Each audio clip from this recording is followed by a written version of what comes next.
Disclaimer. We are not SEBI registered. All videos and content shared on this channel are strictly for educational purposes only. Please consult a SEBI registered financial advisor before making any investment decisions. Trading and investing involve risk.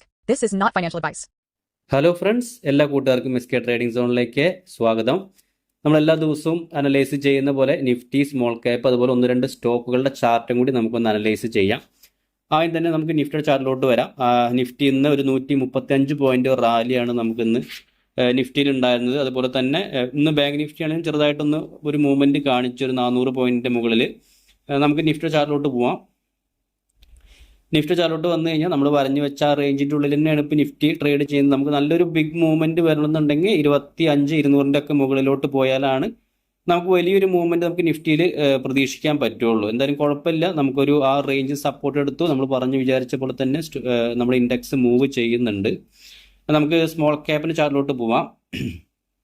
Small cap അങ്ങനെ 157 പോയിന്റിൻ്റെ rally, ഒരു 1% അടുത്ത് നമുക്ക് കിട്ടി. ഇന്ന് നോക്കിക്കഴിഞ്ഞ് കഴിഞ്ഞാൽ ഇതേപോലെ തന്നെയാണ് നമ്മൾ പറഞ്ഞു വെച്ച റേഞ്ചിൻ്റെ ഉള്ളിൽ തന്നെയാണ് ഇപ്പോഴും സ്മോൾ ക്യാപ്പും ട്രേഡ് ചെയ്യുന്നത്. നമ്മൾ പറഞ്ഞ പോലെ ഒരു 17,950 മുകളിലൊക്കെ സസ്റ്റെയിൻ ചെയ്ത് കഴിഞ്ഞ് കഴിഞ്ഞാൽ നമുക്ക് സ്മോൾ ക്യാപ്പിൻ്റെ സ്റ്റോക്കുകളിലൊക്കെ നല്ലൊരു മൂവ്മെൻറ്റ് കാണാൻ സാധിക്കും.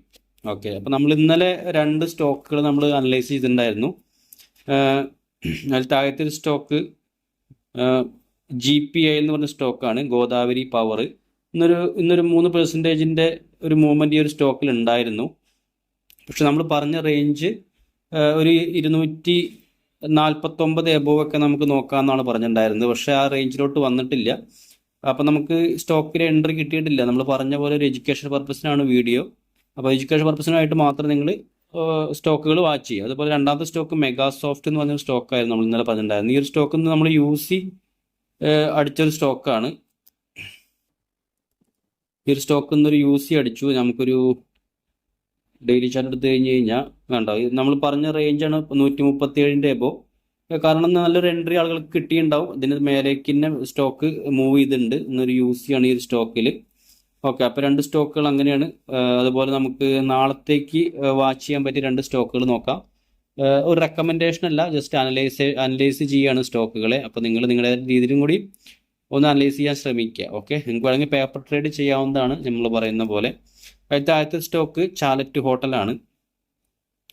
ഓക്കെ, ഈ ഒരു സ്റ്റോക്കിൻ്റെ ചാർട്ടിലോട്ട് വന്ന് ഇതിൽ ബ്രേക്ക് ഔട്ട് നടന്നിട്ടില്ല ഈ ഒരു സ്റ്റോക്കിൻ്റെ. അപ്പോൾ ഇപ്പോൾ നോക്കിക്കഴിഞ്ഞ് കഴിഞ്ഞാൽ ഒരു സ്റ്റോക്ക് ബ്രേക്ക് ഔട്ട് അടുത്ത് നിൽക്കുന്ന ഒരു സ്റ്റോക്കാണ്. ഒരു 1050 മുകളിലൊക്കെ വേണമെങ്കിൽ ഈ ഒരു സ്റ്റോക്ക് മൂവ് ചെയ്യാനുള്ള സാധ്യത കാണുന്നുണ്ട്, മുകളിൽ സസ്റ്റെയിൻ ചെയ്ത് കഴിഞ്ഞ് കഴിഞ്ഞാൽ. അപ്പോൾ നമുക്കിതിലേക്കൊക്കെ ഒരു ഞാനൊന്ന് ഇത് ഓപ്പൺ ആക്കട്ടെ, ഒരു മിനിറ്റ്. ഓക്കെ, നമുക്ക് ഇതിൻ്റെ ഒരു സ്റ്റോപ്പ് ലോസ് എന്ന് പറഞ്ഞു കഴിഞ്ഞാൽ നമുക്ക് എൻട്രി കഴിഞ്ഞൊരു 1050 എബോ ഒക്കെ നമുക്കൊരു പേപ്പർ ട്രേഡ് വെച്ച് നോക്കാവുന്നതാണ്. പക്ഷേ സ്റ്റോപ്പ് ലോസ് നമുക്ക് ഈ ഒരു താഴെ സ്റ്റോപ്പ് ലോസ് വയ്ക്കാം. 5% അടുത്ത് ഒരു സ്റ്റോപ്പ് ലോസ് വയ്ക്കാം. നമുക്കൊരു 10% ടാർഗറ്റ് ഒക്കെ വെച്ചിട്ട് നോക്കാവുന്ന ഒരു സ്റ്റോക്കാണ്. ഒരു 1150 ഒക്കെ നമുക്ക് ടാർഗറ്റ് നോക്കാവുന്ന ഒരു സ്റ്റോക്കാണിത്. പേപ്പർ ട്രേഡിങ്ങിൻ്റെ കാര്യമാണ് പറയുന്നത്, റിയൽ ട്രേഡിംഗ് അല്ല. ഓക്കെ, അതുപോലെ രണ്ടാമത്തെ സ്റ്റോക്ക് അശോക് ലൈലാൻഡ് ആണ്. ഈ ഒരു സ്റ്റോക്കാണെങ്കിൽ മൈനസിലാണ് ക്ലോസ് ചെയ്ത്, ചെറിയൊരു മൈനസായിട്ടാണ് ക്ലോസ് ചെയ്തത്.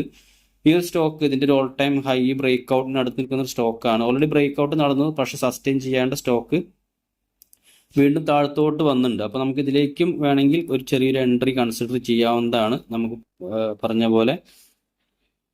ഓക്കെ, ഞാനിതിൻ്റെ ഒരു ഇതെടുക്കാം. ഓക്കെ, നമുക്കിതിലേക്ക് ഒരു എൻട്രി ഈ റേഞ്ച്, അതായത് 132 എബോ ഒക്കെ നമുക്ക് ഇതിലേക്ക് ഒരു എൻട്രി നോക്കാം. അതിൻ്റെ സ്റ്റോപ്പ് ലോസ് ആയിട്ട് നമുക്ക് ഈ റേഞ്ച് നമുക്ക് സ്റ്റോപ്പ് ലോസ് വയ്ക്കാം. ഒരു 3%. ഓക്കെ, ഒരു 3% സ്റ്റോപ്പ് ലോസും ഒരു 6% ടാർഗറ്റും നമുക്ക് ഒരു സ്റ്റോക്കിലേക്ക് നോക്കാവുന്നതാണ്. ഒരു 140 റേഞ്ചൊക്കെ നമുക്ക് ടാർഗറ്റ് വെച്ചിട്ട് ഈ ഒരു സ്റ്റോക്കും ഒരു ഷോർട്ട് ടൈമിലേക്ക് നോക്കാവുന്ന 2 സ്റ്റോക്കുകളാണ്. ഓക്കെ, ഞാനൊരു സെബി രജിസ്റ്റർഡ് അനലിസ്റ്റ് ഒന്നല്ല. അപ്പോൾ അതുകൊണ്ട് നിങ്ങൾ എൻട്രികളൊക്കെ എടുക്കുന്നുണ്ടെങ്കിൽ നിങ്ങൾ ഒരു നല്ല ഒരു ഫൈനാൻഷ്യൽ അഡ്വൈസറുടെ ആൾക്കാർത്തൊക്കെ ചോദിച്ചിട്ട് മാത്രം എൻട്രികൾ എടുക്കാൻ ശ്രമിക്കുക. ഞാൻ ജസ്റ്റ് ചാർട്ടുകളൊക്കെ അനലൈസ് ചെയ്തിട്ട് നിങ്ങൾക്ക് പറഞ്ഞു തരുന്നു എന്നുള്ളൂ. ഒരു എഡ്യൂക്കേഷൻസ് പർപ്പസിന് വേണ്ടിയിട്ട് മാത്രമാണ്. നമുക്കൊരു ടെലിഗ്രാം ചാനലുണ്ട്, അതിലേക്ക് ജോയിൻ ചെയ്യാൻ താല്പര്യമുള്ളവർക്ക് ജോയിൻ ചെയ്യാം. ഒരു ഫ്രീ ചാനലും കൂടിയാണ്. അപ്പോൾ അതിൽ നമ്മൾ നല്ല ചാർട്ടുകളൊക്കെ വരുന്നുണ്ടെങ്കിൽ ഞാൻ അതിലേക്ക് ഷെയർ ചെയ്യുന്നതാണ്. ഓക്കെ ഫ്രണ്ട്സ്, നാളെ നമുക്ക് മറ്റൊരു വീഡിയോ ആയിട്ട് കാണാം. Thank you.